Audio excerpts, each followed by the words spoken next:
लब्बैक या रसूल अल्लाह।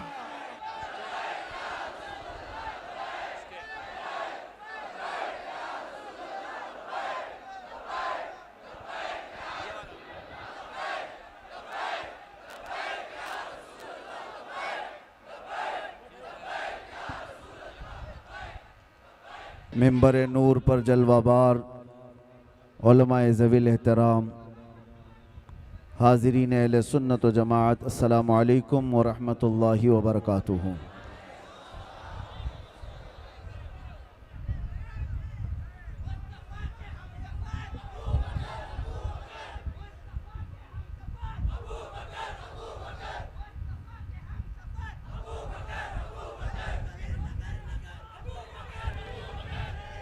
अल्हम्दुलिल्लाह अल्हम्दुलिल्लाहिल हन्नानिल मन्नान अल्लज़ी खलक़ल इंसान व अल्लमहुल बयान वस्सलातु वस्सलामु अला रसूलिही सय्यिदिल इंसि वल जान व अला आलिही व अस्हाबिही ज़विल खैरि वल इहसान। अम्मा बअद फ़अऊज़ु बिल्लाहि मिनश शैतानिर रजीम। बिस्मिल्लाहिर रहमानिर रहीम। अल्लाहु व रसूलुहु अहक्कु अन युर्दूह। सदक़ल्लाहु मौलानल अज़ीम।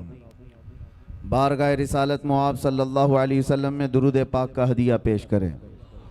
अल्लाहुम्मा सल्लि अला सय्यिदिना व मौलाना मुहम्मदिन मअदनिल जूदि वल करम व आलिहि व अस्हाबिहिल किराम व इब्निहिल करीम व बारिक व सल्लिम सलातन दाइमतन सरमदन अबदा बमुस्तफ़ा बरसां खैश के दी हमावूस्त गर बऊ न रसीदी तमाम बूलह बीस्त फिर के गली गली तबाह ठोकरें सबकी खाई क्यों। दिल को जो अक्ल दे खुदा तेरी गली से जाए क्यों। जान है इश्क़ मुस्तफ़ा रोज़ फजू करे खुदा जिसको हो दर्द का मज़ा नाज़े दवा उठाए क्यों। और इसी पैराए में इकबाल यूं कहता है, दो आलम से करती है बेगाना दिल को, दो आलम से करती है बेगाना दिल को, अजब चीज़ है लज्जत आशनाई। जिसको नबी पाक सल्लल्लाहु ताला अलैहि वसल्लम की आशनाई की लज्जत मिल जाती है वो फिर वो दो आलम से लापरवाह होता है। उसे किसी की फिक्र और परवाह नहीं होती, कौन क्या कह रहा है, कौन कैसे भौंक रहा है। बस बारगाह मुस्तफ़ा सल्लल्लाहु अलैहि वसल्लम से जिसकी वाबस्तगी हो, आला हज़रत इमाम अहले सुन्नत फरमाते हैं अपने दिल का है उन्हीं से आराम, सौंपे हैं उन्हीं को सब काम। लो लगी है कि उस दर के गुलाम, चारे दर्दे रज़ा करते हैं। जान व दिल होश व खिरत सब तो मदीने पहुँचे, तुम नहीं चलते रज़ा सारा तो सामान गया। उन्हें जाना उन्हें माना न रखा गैर से काम, लिल्लाहिल हम्द में दुनिया से मुसलमान गया। मेरे अजीज़ों, मीलाद मुस्तफ़ा सल्लल्लाहु ताला अलैहि वसल्लम का यह हसीन और पुरबहार मौका है और जिस इलाके से भी हम गुजर जाते हैं रोशनियां बताती हैं कि कौन रहता है यहाँ। लाइटिंग बताती है कि किस तरह के लोग किस मोहल्ले में रहते हैं। उजाला सुन्नियों के उजाले को बताता है और अंधेरा किसी के अकीदे के अंधेरे को बताता है।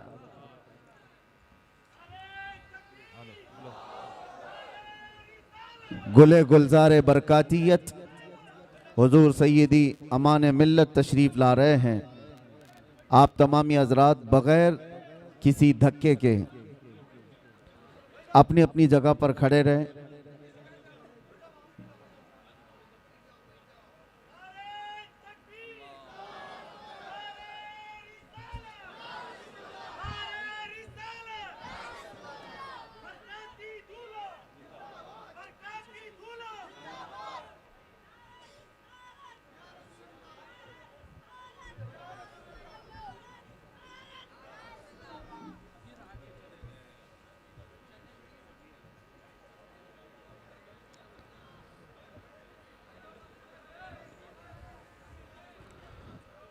हजरात, आबरूए खानवादे मारहरा, गुले गुलजारे बरकातियत, यादगार असलाफ हुजूर सैयदी व सनदी अमान मिल्लत इस बज़्म की रौनक नहीं बल्कि जान बने तशरीफ़ रखते हैं। और अरसी केरे वालों की खुशनसीबी है कि उस अजीम खानवादे के चश्मो चिराग को आपने अपने यहाँ मदू किया हुआ है, बल्कि हज़रत ने यहाँ पर कदम रंजा फरमाया हुआ है, जिनके दरबार की निस्बत हासिल करके वक्त का मुजद्दिद यूं कहता था, कैसे आकाओं का बंदा हूँ रज़ा, कैसे आकाओं का बंदा हूँ रज़ा, बोल बाले मेरी सरकारों के। वो एक गुंबद है जिसके नीचे 7 कुतुब आराम फरमा है। उसी माररा मुतहरा की खुशबुएं लिए हुए कर्नाटक की सरजमीन पर यह सैयदजादा तशरीफ लाया हुआ है। और हम दुआ ये करते हैं अल्लाह करीम की बारगाह में कि इन सादात का साया अहले कर्नाटक पर हमेशा कायम व दायम रहे। इनकी आमद से जो फयूज़ व बरक़ात चलते हैं, साथ ही अकीदे की हिफाजत भी होती है और एक सिराते मुस्तकीम पर चलने का हौसला आम सुन्नी नौजवान को मिलता है इन्हीं चेहरों से। अल्लाह तबारक व तआला इक़बाल बुलंद फरमाए। और आज की महफिल की बड़ी अजीम रौनक थे हुज़ूर सैयदी व सनदी मुर्शिदी अमीन मिल्लत अदामल्लाहु फ़यूज़हु, लेकिन हज़रत की तबीयत की अलालत की वजह से, नासाज होने की वजह से हज़रत तशरीफ़ नहीं लाए। और इंशाअल्लाह हम उम्मीद करते हैं कि बहुत जल्दी इस इलाके में हज़रत को हम देखेंगे इंशाअल्लाह। मीलाद मुबारका का पुरबहार मौसम है, रबीउल अव्वल शरीफ, ये जलसे जुलूस का महीना हम सुन्नियों के दरमियान कहलाता है। और मेरे अजीज़ों, ये किस्मत की बात है, मीलाद मीलाद मीलाद एक लफ्ज़ सब जगह मशहूर है। और मीलाद कोई एक नई चीज़ नहीं, मीलाद तो पैदाइश को कहते हैं, पैदाइश को कहते हैं। लेकिन नबी पाक सल्लल्लाहु ताला अलैहि वसल्लम के साथ मीलाद का लफ्ज़ हो जाता है तो सिर्फ पैदाइश नहीं, वो ईद मीलाद होती है। पैदाइश की खुशी भी है साथ में, हर एक के लिए नहीं है, नबी पाक सल्लल्लाहु अलैहि वसल्लम की विलादत के साथ। मुझे आप ये बताओ, जो इस मौसम में कीड़े मकोड़े बाहर निकल करके मीलाद पर शिर्क और बिदात के फतवे लगाते रहते हैं, उनसे पूछो होता क्या है मीलाद में? जिक्र रसूल पाक ही तो है। नबी पाक सल्लल्लाहु ताला अलैहि वसल्लम का जिक्र करना, इसके लिए तुम्हारे बाप दादाओं से परमिशन लेने की जरूरत है?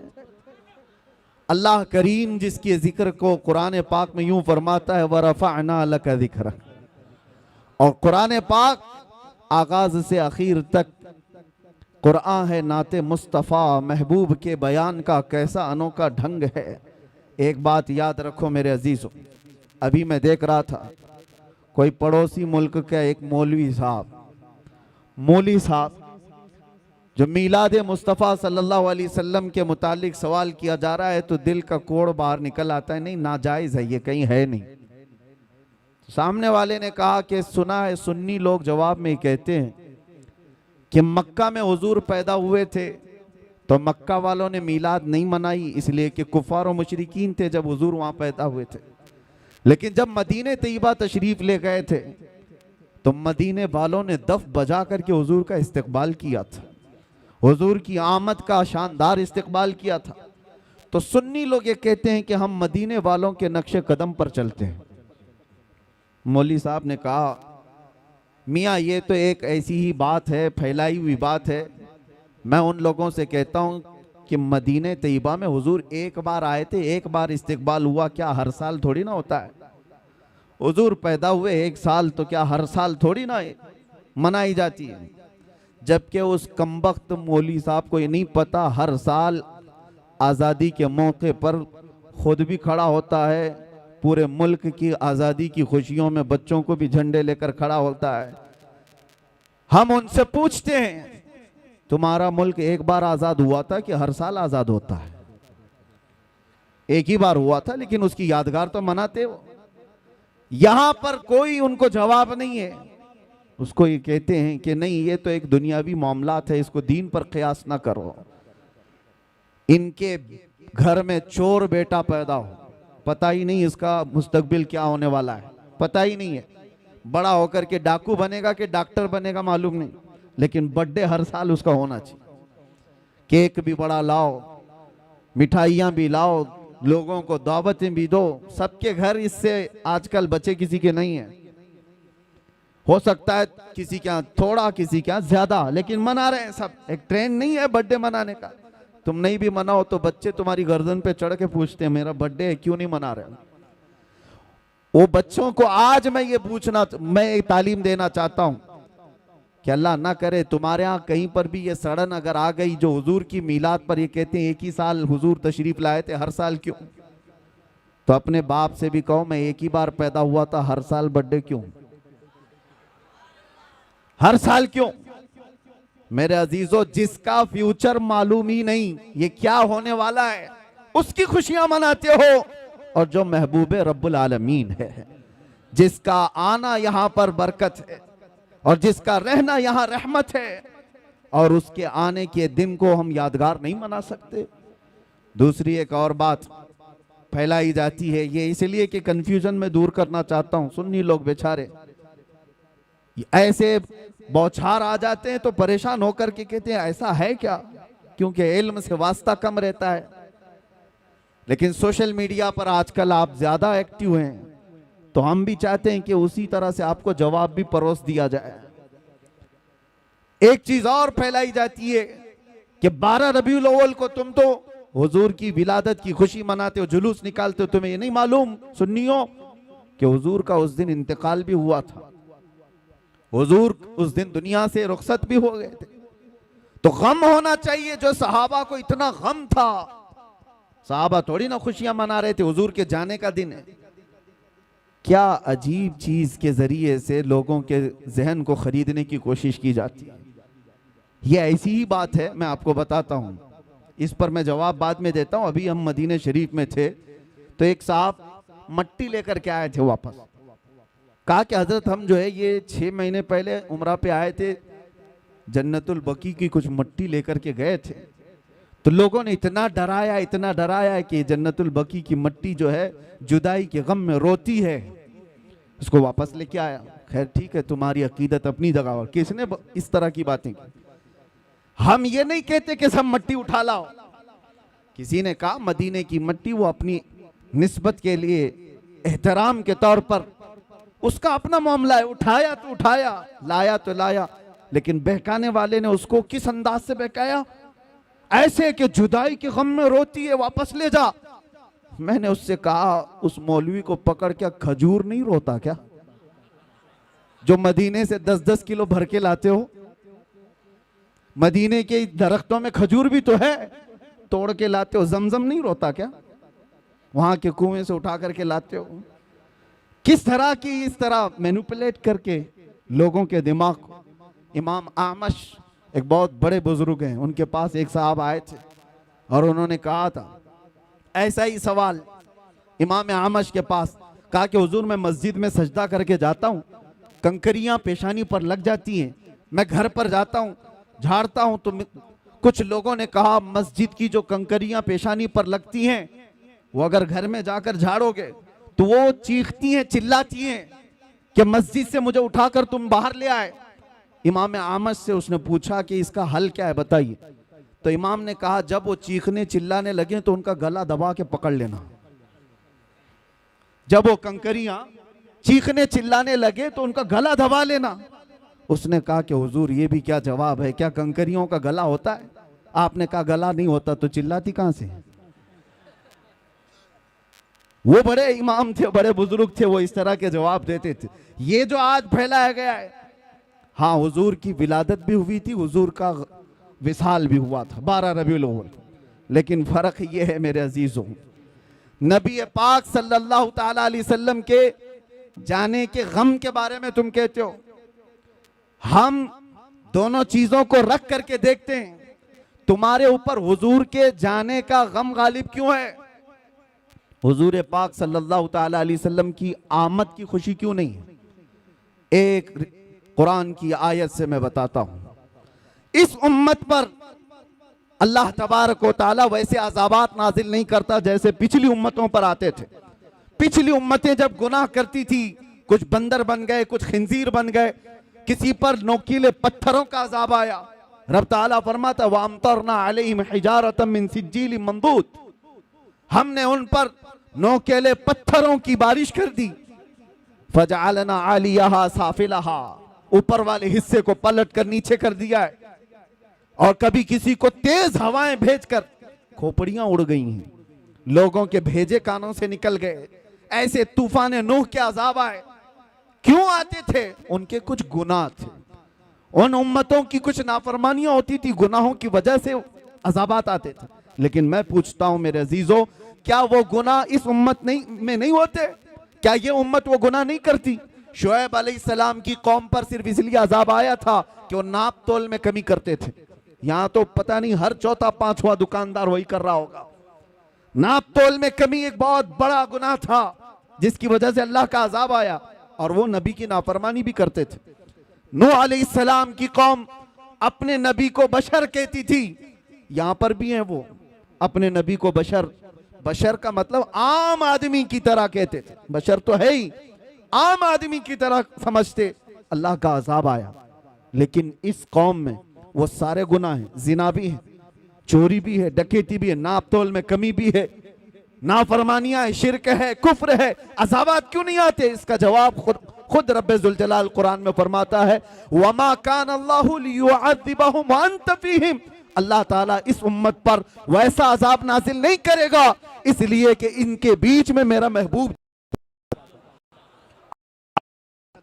तवज्जो, अल्लाह ने क्या फरमाया? व अंत फ़ीहिम, ऐ रसूल आप इनके बीच में हैं, आप इनके बीच में हैं, इसलिए अल्लाह का अज़ाब नहीं आता। कुरान से पूछो क्या वो 63 साल ही अज़ाब नहीं आया था या अब तक नहीं आ रहा है? हुजूर जब रुए ज़मीन पर थे 63 साल ज़ाहिरी जिंदगी, उस वक्त भी अज़ाबात नहीं आए। 1400 साल गुजर गए, अब भी वो अज़ाबात नहीं आते, बल्कि क़यामत तक वैसे अज़ाबात नहीं आएंगे। कुरान का मतलब यह है कि महबूब इनके बीच में हो आप, तो इसका मतलब सिर्फ 63 साल नहीं, क़यामत तक मेरा महबूब इनके बीच में जलवा कर है। तो तुम कहां से ये चीज लेकर के आ गए कि हुजूर पाक सल्लल्लाहु ताला अलैहि वसल्लम के जाने का गम? मेरे अजीजों, हुजूर हमारे दरमियान मौजूद हैं। एक बुजुर्ग की बात मुझे याद आती है, मदीने के बड़े आशिक थे, मदीने से जाना नहीं चाहते थे। हुजूर पाक सल्लल्लाहु ताला अलैहि वसल्लम के दरबार में हाजिरी दी, और जब जाने का वक्त आया तो रोने लग गए। कहा क्या आका के दरबार में जो मेहमान आता है उसे वापस भेज दिया जाता है, जिसको जाने की तमन्ना ना हो? रोते रोते सो गए। मेरे आका सल्लल्लाहु अलैहि वसल्लम ख्वाब में तशरीफ लाए उस बुजुर्ग के। कहा कि जिसका अकीदा यह है कि मैं सिर्फ मदीने में रहता हूं तो वो मदीने में ही रह जाए। जिसका ये मानना है कि सिर्फ मैं मदीने में ही रहता हूं तो वो यहीं रह जाए, और जिसका ये मानना है कि हर आशिक रसूल के साथ रहता हूं तो वो दुनिया के किसी भी कोने में जाए, मेरी खुशबुएं उसके साथ। अज़ीज़ान गिराम वक़ार, हम सब सुन्नियों का यह अकीदा है कि हम जो मीलाद पाक सल्लल्लाहु ताला अलैहि वसल्लम मनाते हैं, इसमें मौत का जिक्र छेड़ करके हुजूर पाक के इंतकाल की खबर मिलाकर सुन्नियों को वरगलाने की कोशिश की जाती है। उस वक्त मैं आपको बताऊं, विलादत की खुशी और मौत के गम, दोनों चीजों को बता रहा हूं मैं, दोनों चीजों को। विलादत के दिन सबसे ज्यादा गम अगर किसी को था तो वो इबलीस को था। यह पक्की बात है कि नहीं? शैतान को सबसे ज्यादा गम था। और ये साहब कुछ लोग एतराजात करते हुए ये कहते हैं कि मिलाद के बारे में हम लोगों पर एतराज करते हो कि हम शैतान के चेले, हम मिलाद नहीं मनाते। और इबलीस लईन को हुजूर पाक सल्लल्लाहु अलैहि वसल्लम के जाने की खुशी हुई थी, और तुम लोग उस दिन खुशियां मनाते हो। इबलीस उस दिन खुशियां मना रहा था कि हुजूर इंतकाल कर गए। झूठे हो, झूठ बोलते हो।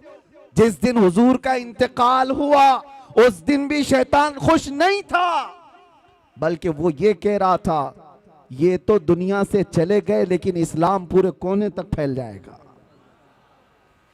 इबलीस तो तुमसे ज्यादा जानता था, इसलिए हुजूर के इंतकाल के दिन इबलीस खुश नहीं था, जो हम पर एतराज करके बोलते हैं। इबलीस खुश नहीं था, वो उस दिन भी गम में था कि हुजूर गए तो गए, लेकिन सिद्दीक भी छोड़ गए, फारूक भी छोड़ गए, उस्मान भी है, हैदर भी है, और नबी पाक सल्लल्लाहु ताला अलैहि वसल्लम का ये मिशन ना रुका था ना रुकेगा।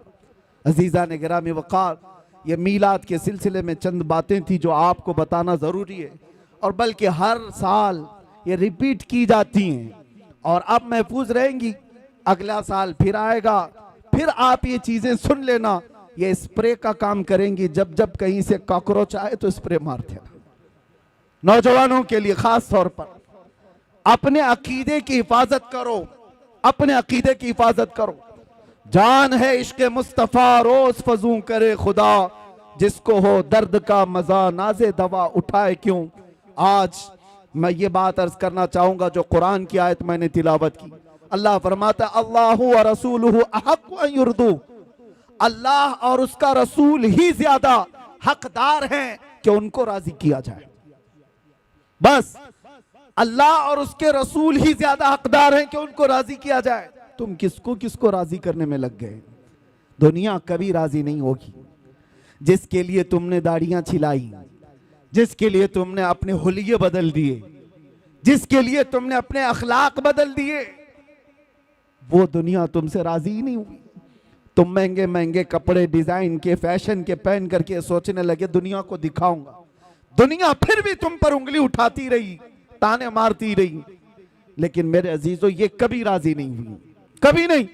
जिन दोस्तों को राजी करने के लिए तुमने अपने माँ बाप को तर्क किया था, रात रात भर जो तुम्हारी माँ इंतजार करती, उनको छोड़कर 2 टके के नौजवानों की दोस्ती पर तुम रात गुजार लेते हो, और आवारगी पर ले जाने वाला हर अय्याश नौजवान, सुन ले ये बात, ये जिस नौजवान के लिए तूने अपने पैसे पानी की तरह बहाए थे और उसको खुश रखने के लिए अपनों को तक छोड़ दिया था, कल ये तेरे साथ क्या करने वाला है। इधर सांसों की माला रुक गई, टूट गई, तो कब्र में दफन करने के बाद आधा घंटा भी तुम्हारी कब्र पर खड़ा होना उसे पसंद नहीं है।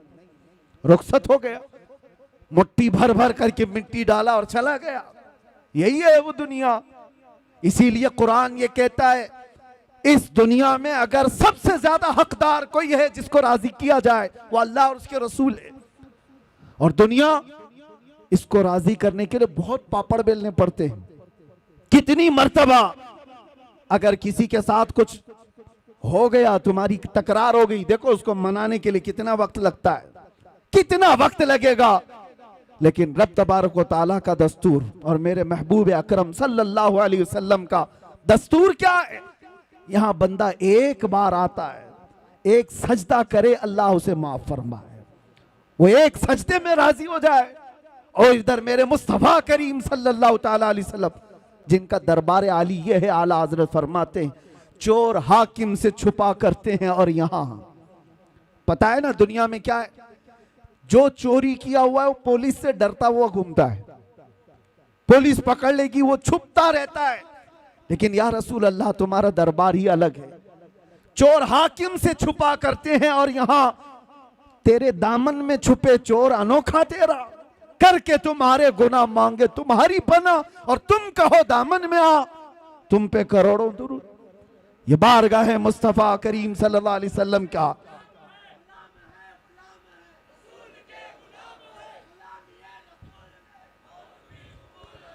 उस रसूल पाक सल्लल्लाहु ताला अलैहि वसल्लम को राजी करने के लिए बरसों नहीं लगते, सदियां नहीं लगती, बल्कि बस मिनटों की बात है। इधर तुम्हारे दिल से आह निकली, उधर वो मेरे मुस्तफा करीम सल्लल्लाहु अलैहि वसल्लम की तरफ से दुहाई आ गई। आपको मैं बताऊं, हजरत अबू हफ्स समरकंदी फरमाते हैं मक्का मुकर्रमा में एक शख्स का इंतकाल हो गया था, और मरते ही उसका चेहरा गधे की शक्ल का बन गया, चेहरा बदल गया था। एक ही बेटा था, देखा मैयत को, डर गया कि मैयत को दिखाएं तो कैसे दिखाएं लोगों को, बदनामी कितनी होगी, रुसवाई कितनी होगी। उसने क्या किया, घर के सारे दरवाजे बंद कर दिए और औरतों से, घर वालों से कहा कि घर के अंदर ही गड़ा खोद कर हम इसे दफन कर देंगे, यहीं दफन कर देंगे मेरे बाप को। चेहरा जानवर की तरह दिख रहा है, वो रो रहा था, गम में था। इसी असना में उसके घर का एक दरवाजा खुला, एक बुजुर्ग घर के अंदर आए, चेहरे पर चादर पड़ी हुई थी। वो सीधे गए और उस मैयत के पास खड़े होकर उसकी चादर हटाई और अपना चेहरा, अपना हाथ उसके चेहरे पर रखा। थोड़ी देर के बाद चादर ढाक दी, वापस पलट आए। इस नौजवान के पास आए वो बुजुर्ग, पूछने लगे क्या बात है, गम क्यों कर रहा है, रोता क्यों है। उस नौजवान ने कहा मैं तो जानता नहीं आप कहां से आ गए, लेकिन देखो आप मेरे बाप की हालत क्या हो गई, मरने के बाद उसका चेहरा बदल गया। किस तरह से मैं लोगों को अपने बाप का चेहरा दिखाऊंगा, मैं कैसे इसका गुस्ल कफन दफन करूंगा, मैं इसी गम में रो रहा हूं। आने वाले बुजुर्ग ने कहा जा देख तो सही, तेरे बाप का चेहरा सलामत तो है, कुछ नहीं हुआ है। वो नौजवान खड़ा हुआ, जा करके देखता है चेहरा, अल्लाह अकबर। अब वो कहता है मेरे बाप का चेहरा 14वीं के चांद की तरह चमक रहा था, हसीनो जमील चेहरा था। वो खुशी के आंसू रोने लग गया। और ये बुजुर्ग जा रहे थे, इनको पकड़ लिया और पूछा आप कौन है, फरिश्ते हैं अल्लाह के, आप तो मेरे घर पर रहमत बन करके आए, कौन है आप जो मेरी मदद के लिए आए। चेहरे से चादर हटी। आने वाले बुजुर्ग ने कहा अना मुहम्मदुन रसूलुल्लाह, मैं मोहम्मद अल्लाह का रसूल हूं। और फिर फरमाया तेरे बाप का एक गुनाह ऐसा था जिससे मौला गजबनाक था, रब तबारक व तआला का गजब था और इसका चेहरा बदल दिया गया था। लेकिन सुनो मेरे अजीजों, इस वाक़े को बयान करने का मकसद क्या है, मैं अर्ज करता हूं। उस लड़के ने पूछा मेरे बाप ने ऐसा क्या किया था, ऐसा क्या किया था जिसकी वजह से चेहरा बदल गया। सुनो ताजदार कायनात के उस गैरतमंद रसूल की बात को सुनो। मेरे आका फरमाते हैं बाप के गुनाह में बेटों के सामने नहीं आया करता। बाप क्या करता था बेटों को बताना ये मेरी आदत नहीं, लेकिन एक बात बताता हूं, तेरे बाप की अच्छाइयां भी थी, बुराई क्या थी ये नहीं बताया, अच्छाई क्या थी वो बताता हूं। फरमाते हैं तेरे बाप की एक अच्छाई ये थी कि ये उस वक्त तक रात में बिस्तर पे सोता नहीं था जब तक कि 100 मर्तबा मुझ पर दुरूद नहीं पड़ता था। ये तेरे बाप की अच्छाई थी। और जब इसका इंतकाल हुआ, इसके कुछ गुनाहों की वजह से रब ताला का गजब तो हुआ, लेकिन जो फरिश्ता इसका दुरूद मुझ तक पहुंचाता था उस फरिश्ते ने मुझे खबर की। मैं मदीने से उसी वक्त यहां आया, देखा तेरे बाप का चेहरा सही में बदला हुआ था, लेकिन मैंने हाथ रखा चेहरे पर, अर्ज की मौला से ऐ रब्बल आलमीन, जो चेहरा मुझ पर रोजाना दुरूद पड़ता है अगर वो ही बदल गया तो दुनिया क्या कहेगी। रब ताला ने फरमाया हबीब आप अपना हाथ उठाओ, अब मौजूद जितने लोग हैं उन सबसे ज्यादा खूबसूरत उसको बनाया जाएगा। आता है फकीरों पे उन्हें प्यार कुछ ऐसा, खुद भीख दें और खुद कहे मंगते का भला।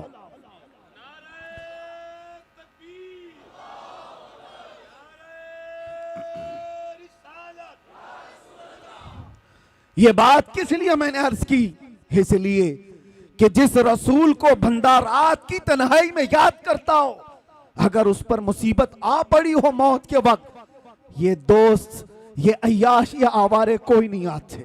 अगर तुम्हारी कब्र में भी कोई आता है तो आमिना का लाल आता है, नबी मोहतरम सल्लल्लाहु अलैहि वसल्लम की जात आएगी, तो क्यों उनको राजी नहीं करना चाहते।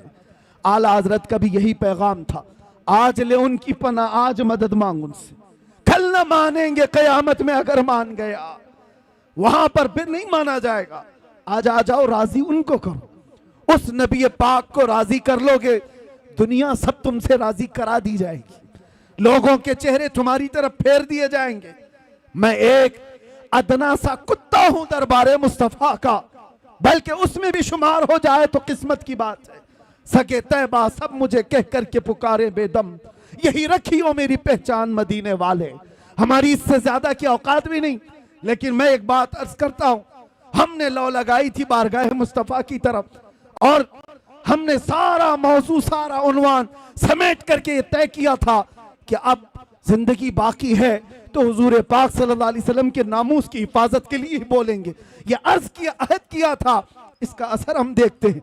साल नहीं गुजरे, साल 2 साल नहीं गुजरे, लाखों के दिलों को अल्लाह ने इस तरफ फेर करके रख दिया। पता ये चला वो अगर राजी है तो मौला पूरी कायनात को एक तरफ फेर देता है। उनको राजी करो। और चप्पे चप्पे पर इमाम अहमद रजा की बात यूं ही नहीं फैलाई जाती। आला हजरत, ये कभी आला हजरत आए यहां पर, लेकिन अभी मैं कहूं इश्क मोहब्बत, इश्क मोहब्बत एक ही जुमला है, ये एक ही है। किसी भी जगह पर जाओ, आला हजरत ने अपने प्रचारक नहीं पैदा किए थे, एडवर्टाइजमेंट के लिए कोई बहुत ज्यादा सरमाया खर्चा नहीं किया था, ना ही उनके सिपाहियों को दौड़ा रखा था, ना सोशल मीडिया का दौर था। लेकिन जाओ दुनिया के जिस कोने में भी वो नाम जरूर तुम्हें मिलेगा, आला हजरत। क्यों? इसलिए कि जिंदगी भर जिसको राजी करने की कोशिश करते रहे, तो मेरे मुस्तफा का ये कानून है, जो उनका होता है अल्लाह ताला उसकी मोहब्बत हर एक के दिल में पैदा करता है। और आज आला हजरत को हम यूं नहीं याद करते कि आला हजरत ने हमें फतावा रज़विया दे दिया है, आला हजरत ने हमें ये दे दिया वो दे दिया है, बल्कि जहां से याद करते हैं तो यूं कहते हैं, डाल दी कल्ब में असमत मुस्तफा। क्यों याद करते हैं? डाल दी कल्ब में असमत मुस्तफा, सैयदी आला हजरत पे लाखों सलाम।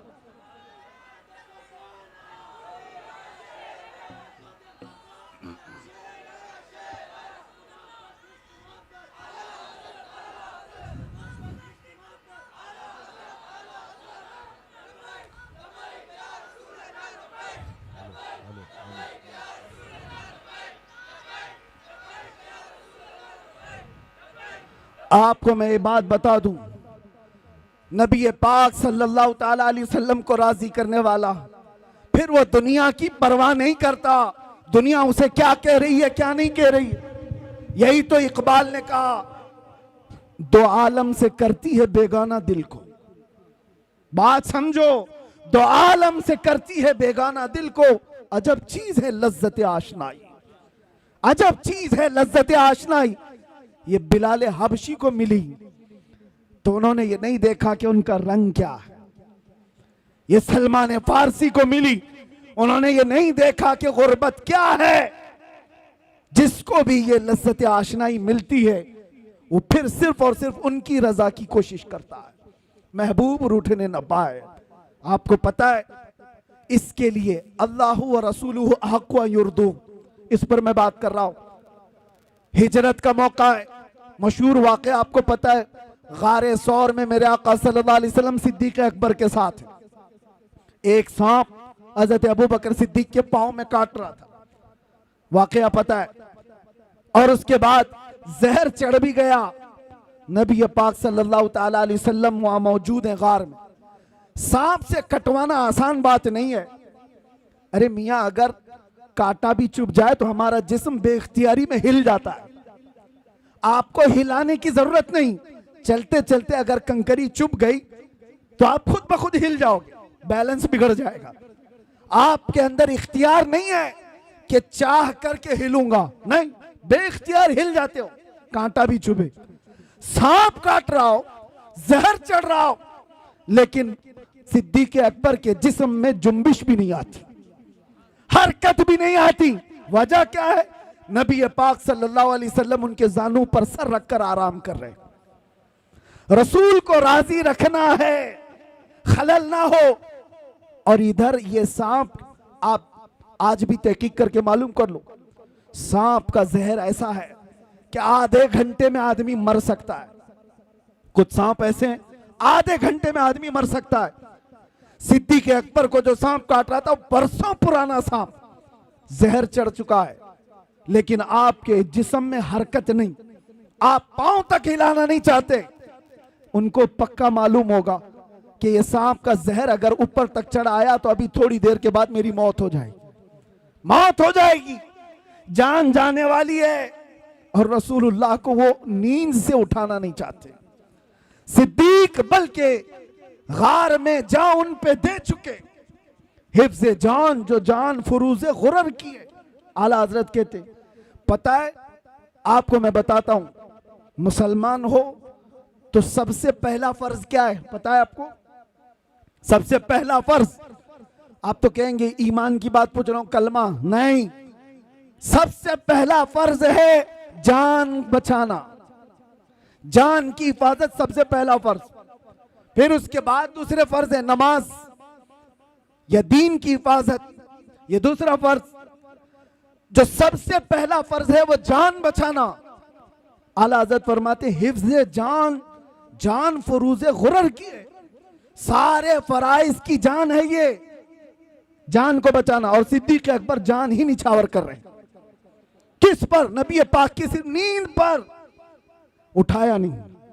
लेकिन बारगाह मुस्तफा सल्लल्लाहु अलैहि वसल्लम में जब कभी कोई खड़ा होता है तो उसे पूरा का पूरा लौटा दिया जाता है, ये नहीं है कि कुछ बाकी रखा जाता। हुजूर बेदार हुए, देखा सिद्दीक अकबर के चेहरे को बदला हुआ, जिस्म के अंदर अजीब सी कैफियत है। मेरे आका ने पूछा क्या हुआ? कहा लदगतिल हय्यतु या रसूल अल्लाह, अल्लाह के रसूल सांप काट रहा है। हुजूर ने अपना लुआब पाक लगाया, जहर खत्म हुआ।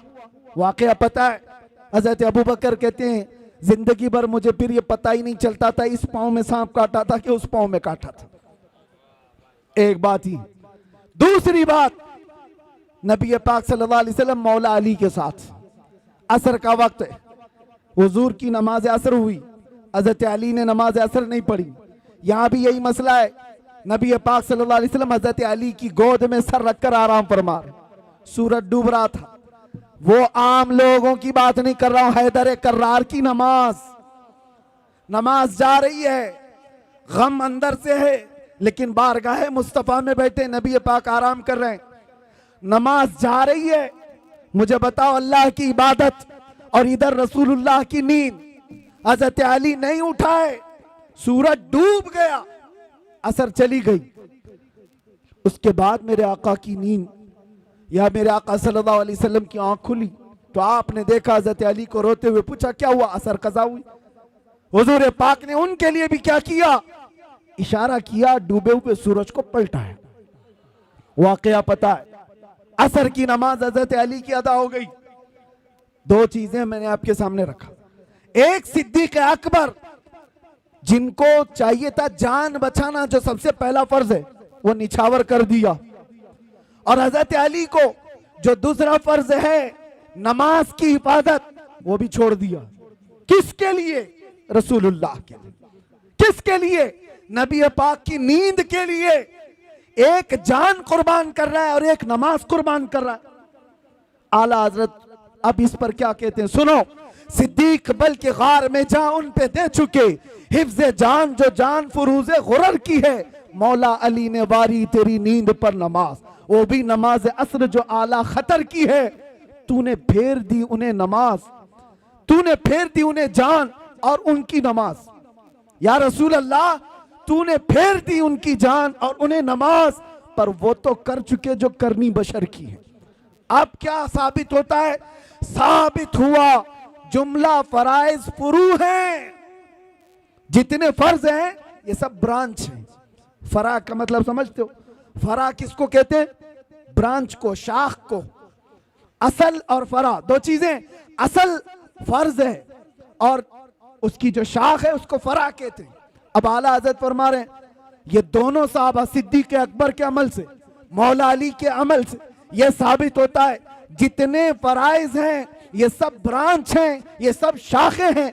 जान बचाना ये भी फर्ज है, नमाज की हिफाजत ये भी फर्ज है, लेकिन ये सारे फुरू हैं। साबित हुआ जुमला फराइज फुरू है। असलुल उसूल बंदगी उस्ताजवर की है, असलुल उसूल बंदगी उस्ताजवर की है। अगर वो राजी ना हुआ तो फिर नमाज किस काम की? अगर वो तुम्हारे साथ ना हो तो जान किस काम की? वो जो न थे तो कुछ न था, वो जो न हो तो, सुन्नियों को ये पता है, वो जो न हो तो, और जान है वो जहान की, जान है तो जहान है। और इकबाल ये फैसला कुन अंदाज में कहता है, आबरूए माजना में मुस्तफास्त, हम सब की इज्जत आबरू मुस्तफा के नाम से है। हर चे दरी दुनिया बादे मुस्तफास्त, जो कुछ भी दुनिया में है वो मुस्तफा के बाद है। इस नुक्ते पर आ जाओ ऐ सुन्नी मुसलमानों। हमें राजी करना है, हमें करनी है शहंशाह बतहा की रजा जोई। वो अपने हो गए तो रहमत परवरदिगार अपनी। बस राजी करने पर लगे रहो मेरे मुस्तफ़ा करीम सल्लल्लाहु अलैहि वसल्लम को। अगर वो राजी हो गए तो रहमत परवरदिगार हमारी। ये एक बात और बताता हूं, किस चीज के लिए दौड़ भाग कर रहे हो? सियासत के लिए, हुकूमत के लिए, चलो दौड़ भाग कर रहे हो, एजुकेशन के लिए, सक्सेस के लिए, दुनिया में क्या क्या चीजें सब गिनाओ, मैं बोलता हूं। सियासत चाहिए तुम्हें, क़ियादत चाहिए तुम्हें, एजुकेशन चाहिए, मुकाम और बुलंद मर्तबा चाहिए, सब चाहिए। सारी चीजें कहां से मिलेंगी? बताता हूं तुम्हें। हुकूमत, सियासत, ये दुनिया, ये सारी चीजें। इकबाल की बात तो सुनो, कहता है कि मोहम्मद से वफा तूने तो हम तेरे हैं। अरे ये जहां चीज है क्या? अरे ये जहां चीज है क्या? लाहो कलम तेरे। तो सियासत और हुकूमत की बात कर रहा है, ये जहां चीज है क्या? हुजूर से वफा करके देख, लाहो कलम तेरे। पता है हुजूर से वफा करने वाला गुलाम एक उमर इब्न खत्ताब, मिस्र से एक कासिद आया था, यह कहता हुआ कि दरियाए नील हर साल सूख जाता है। दरिया आज भी है वो दरियाए नील, हर साल सूख जाता है। और मसरी लोग क्या करते हैं, इजिप्शियन लोग 16 साल की एक नौजवान लड़की को दुल्हन बनाकर जुलूस निकालते हैं और उसको ज़बह करते हैं, दरिया में डालते हैं, फिर पानी ऊपर आ जाता है। हर साल बलि चढ़ानी पड़ती थी, हर साल बलि चढ़ाई जाती थी। लेकिन जब इस्लाम आया तो वहां पर मौजूद सहाबी ने यह लिख करके भेजा, अमीरुल मोमिनीन अब की बार क्या किया जाए? हम क्या किसी लड़की को ज़बह करने की इजाजत देंगे? मौला उमर इब्न खत्ताब ने कहा नहीं, हरगिज नहीं। एक खत लिखा उस सहाबी रसूल को जवाब, उनको भी जवाब में लिखा, और एक खत लिखा दरियाए नील के नाम पर। आज तक दुनिया में देखा है आपने किसी को कि कोई दरिया को भी खत लिख रहा हो? कोई दरिया को भी खत लिख रहा हो? दरिया के नाम पर लिखते हैं उमर इब्न खत्ताब, ऐ दरियाए नील, उमर इब्न खत्ताब रसूलुल्लाह का गुलाम तुझसे कहता है, अगर तू अपनी मर्जी से चलता है तो हमें तेरी कोई हाजत नहीं, और अगर अल्लाह के हुक्म से चलता है तो उमर का हुक्म है कि अभी चल पड़ा। खत लिखा, सहाबी रसूल को भेज दिया। एक खत उनके नाम था, एक खत दरिया नील के नाम पर था, और हजरत उमर का हुक्म था जो मेरा खत दरिया नील के नाम पर है वो दरिया में डाल दो। अल्लाह अकबर। मेरे अजीजों, ये सिर्फ वाकयात नहीं है, सुनो। जब ये खत पहुंचा, गवर्नर मिस्र ने अपना खत अपने पास रखा, दरिया का खत ले जाकर दरिया नील में डाला जो सूख गया था। तारीख निगार बताते हैं खत जैसे ही पड़ा 16 गज पानी ऊपर मौजे मारता हुआ आ गया था। किसकी हुक्मरानी है? किसकी हुक्मरानी है? नबी का जो हो गया हर चीज उसके कदमों के नीचे ला दी जाती है। इसी को कहा है इकबाल ने कि टल न सकते थे जंग में अगर अड़ जाते थे, पांव शेरों के भी मैदान से उखड़ जाते थे, हक से सरकश हुआ कोई तो बिगड़ जाते थे, अरे देख क्या चीज है हम तोप से भी लड़ जाते थे। आ गया इन लड़ाई में गर वक्त नमाज, किबला रूहों के जमीन बोस हुई कौम हिजाज। और उसी में इकबाल कहता है दश्त तो दश्त है दरिया भी न छोड़े हमने, बहरे जुल्मात में दौड़ा दिए घोड़े हमने। नबी पाक सल्लल्लाहु अलैहि वसल्लम का जो गुलाम होता है उनसे जो वफा किया है अल्लाह ताला सारी कायनात उसको मुसख्खर करके दे देता है। वो तो सिर्फ दरिया की एक मिसाल मैंने दी, दरिया की एक मिसाल दी। सहाबा कराम के ऐसे ऐसे वाकयात। हजरत सफीना एक जंगल में रास्ता भटक गए थे, मदीने के करीब एक जंगल में रास्ता भटक गए। कहते मैं रास्ता नहीं पा रहा था, अचानक एक दरिंदा आ गया, शेर मुंह फाड़े हुए मेरे सामने आ गया। साहबी रसूल है, सुनो तवज्जो से। और शेर को देखकर किसकी हैबत नहीं होती, सब कपकपी आ जाती। हजरत सफीना कहते हैं जैसे ही वो शेर करीब आया मैं क्या करता, मेरे पास ना हथियार ना भाला ना नेजा कुछ नहीं। जब वो मुंह फाड़ कर मेरे पास आया मैंने चीख करके इतना कहा, या अबल हारिस अना मौला रसूलिल्लाह, ऐ फाड़ खाने वाले दरिंदे मैं रसूलुल्लाह का गुलाम हूं। हजरत सफीना कहते हैं वो शेर सर झुकाकर मेरे तलवे चाटने लगा। और दुम हिलाता हिलाता रास्ता दिखाता दिखाता मुझे मदीने तक छोड़ कर गया। उनके जो हो जाओ कायनात उसकी तरफ है। इसीलिए कुरान क्या कहता है, अल्लाह व रसूलुहु अहक्कु अन युर्दू, अल्लाह और उसके रसूल इस बात के ज्यादा हकदार हैं उन्हें राजी किया जाए। ये जितनों को राजी करने के लिए तुम पापड़ बेलते रहते हो, झंडे लगाकर, अपने गलों में पट्टे डालकर, इसके उसके नारे लगा लगा कर, होता क्या है, सियासी लोग तुम्हें लॉलीपॉप तो दे सकते हैं बाकी कुछ नहीं।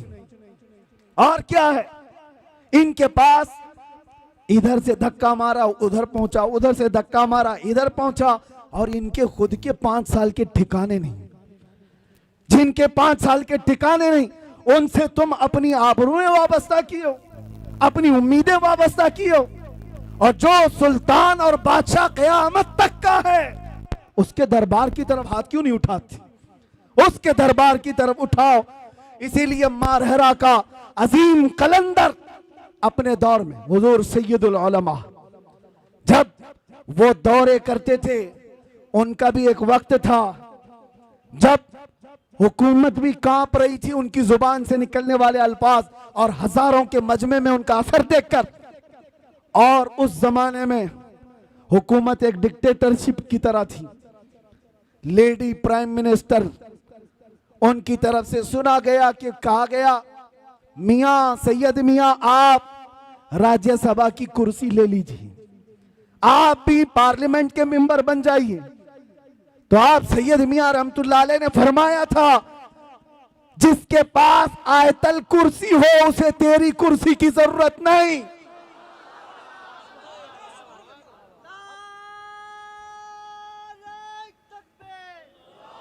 और एक बात, उसी मर्द कलंदर का ये नारा जो मेरा टॉपिक है, उसी मर्द कलंदर का ये नारा, देखा होगा दुनिया में ये लोग किसको किसको राजी करने के लिए भागते रहते हैं, अपनी जिंदगियां बर्बाद किए। 40-40 साल जिन्होंने नौकरी की, आज उनकी हालत क्या है, जेलों में बंद पड़े हुए हैं, उनको पूछने वाला कोई नहीं। और झंडे उठाकर घूमते थे और आज जेलों में बंद पड़े हो। मैं नहीं कहता कि जेल में किसी कसूर की वजह से गए हो कि नहीं गए हो, लेकिन काश मुस्तफा के नाम पर गए होते तो दुनिया का हर चप्पा तुम्हारे लिए दुआ कर रहा होता। तुम तो किसी पार्टी की नौकरी करके गए, किसी पार्टी की नौकरी करते गए, अपनी जिंदगी के बेशबहा वक्त किसी की धोती उठाने में, किसी की साड़ी उठाने में। इनका हाल यही है, इनके साथ बैठा इनको राजी किया, उनके साथ बैठा उनको राजी किया, इलेक्शन में इसकी सीट ज्यादा आ गई, दर बदल लिया। ये सब करने वालों के अंजाम क्या होते। इसीलिए सैयद मियां का ये नारा सुनो, ये सारे हालात देखकर मारेरा मुतहरा के मर्द कलंदर का ये नारा था, किसी की जय विजय क्यों पुकारें, क्या गरज हमको, हमें काफी है सैयद अपना नारा या रसूल अल्लाह।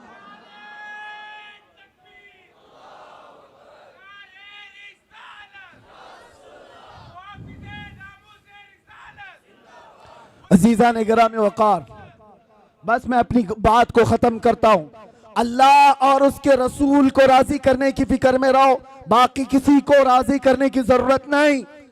कोई राजी नहीं होगा, ये बात पक्की है, ये बात पक्की है। हमसे भी कहा जा रहा था, हमसे भी कहा गया था, जब लास्ट दिन थे हमारे बाहर आने से पहले, ऑफर बहुत सारे आए हैं लेकिन मैं इजहार नहीं करना चाहता, ये क्या आप ये नहीं बोलेंगे और आप ये बोलेंगे, आप इस तरह से काम करेंगे, मुल्क का भी फायदा होगा, इसका भी फायदा होगा, हम सब समझते हैं किसका फायदा होगा।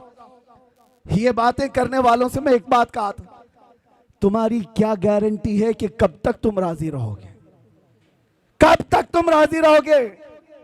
आज हम ये बोलना छोड़ दें, तुम उसके बाद कल ला करके कहोगे कि कुरान पढ़ना भी छोड़ दो, तीसरे दिन बोलोगे कलमा भी मत पढ़ना। यानी तुमको राजी करते करते पूरे कपड़े उतार दिए जाए। इसलिए याद रखो ए मुसलमानों, दुनिया को राजी करने में कभी अपने आप को बदलने की जरूरत नहीं। अल्लाह और उसके रसूल को राजी करने में अपना वक्त लगाओ और अल्लाह ताला ऐसा मुकाम बनाता है, ऐसा मुकाम बनाता है कि तुम मर के भी चले जाओगे, नाम अल्लाह मिटने नहीं देता, नाम मिटने नहीं देता।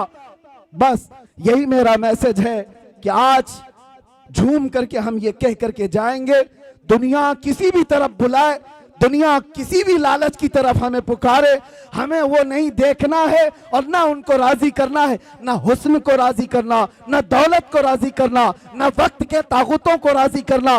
बस हमारा क्या मिशन है, अपना सब कुछ गुंबद खजरा कल भी था और आज भी है, मेरे नबी से मेरा रिश्ता कल भी था और बतला दो गुस्ताख नबी को, गैरत सुन्नी जिंदा है, उन पे मर मिटने का जज्बा कल भी था और